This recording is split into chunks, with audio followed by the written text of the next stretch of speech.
I know that you're fluent in Russian and you've met with Putin several times. What was that like, and how would you describe his strengths and weaknesses as a leader? Yeah, he was one tough guy, and I did spend a lot of time with him.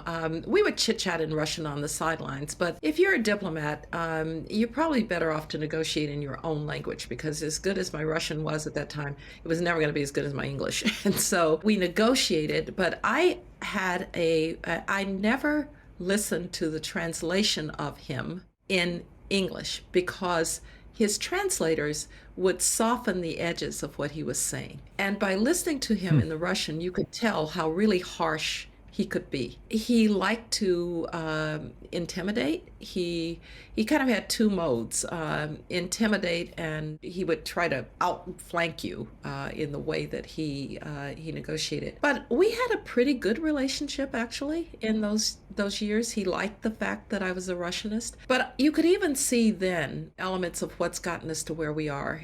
He told me once in a conversation, you know, he said, Condi, you know us. Russia's only been great when it's been ruled by great men like Peter the Great and Alexander the Second. And I thought, okay, that's really quite something.